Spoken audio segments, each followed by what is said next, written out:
জ্বর বললে আর তো বই লাগে রে মানে ফায়ার বাইরে মরে যায় আমি বই লাগে আর তো দিলাম মাঝে। কক্সবাজারের উখিয়ার মেগা ক্যাম্প 10-এর যে স্থানে পাহাড় ধসে একই পরিবারের 4 জনের প্রাণ গেছে ঠিক তার পাশেই বসতি আজম শাহের। পরিবার নিয়ে পাশাপাশি থাকেন ইসমাইল। পাহাড়ের খাদে বসবাস করায় বৃষ্টি এলে ধস আতঙ্কে বন্ধ হয়ে যায় নাওয়া খাওয়া আর ঘুম। জ্বর বললে আর তো বই লাগে রে মানে ফায়ার বাইরে মরে যায় আমি বই লাগে আর তো দিলাম মাঝে। ফায়ার মাঝে বলহম এসদগড় 50 গড় 60 গড় 70 গড় হিন্দিলা বলক আছে ক্যাম্পের মাঝে বেকিম ফায়ারের মাঝে। শুধু এই দুই পরিবারই নয়, 9 ও 10 ক্যাম্প ঘেরা অসংখ্য পাহাড়ে বসবাস করছেন কয়েক হাজার রোহিঙ্গা পরিবার।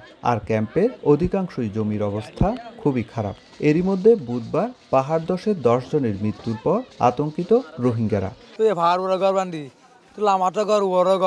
ওর তো মেডাই আমার কাম পরিয়ে বাঁয়া মানুষ মরে যায় এটা তো কেমন মাঝে জায়গা তো জায়গা সহজ গিয়া জায়গা গণবসতি মানুষ যাইব হরে।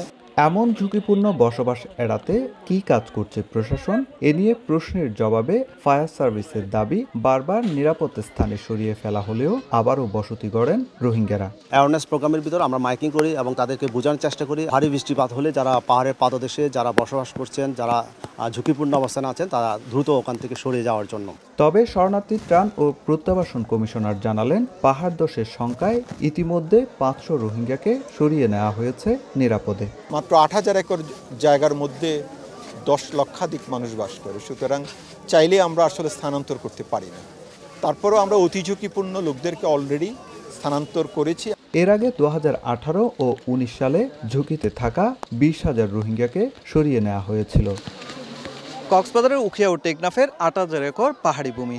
এসব পাহাড়ি ভূমি অপরিকল্পিতভাবে কেটে আশ্রয় দেওয়া হয়েছে হাজার হাজার রোহিঙ্গাকে। আর প্রতি বছর বর্ষা মৌসুম আসলে পাহাড় ধসে ঘটছে মৃত্যুর ঘটনা। তবে এর একমাত্র সমাধান হিসাবে রোহিঙ্গাদের স্বদেশে প্রত্যাবাসন ছাড়া আর কিছুই দেখছেন না বিশেষজ্ঞরা। বালুখালী ক্যাম্প থেকে সুজাউদ্দিন রুবেল, সময় সংবাদ, কক্সবাজার।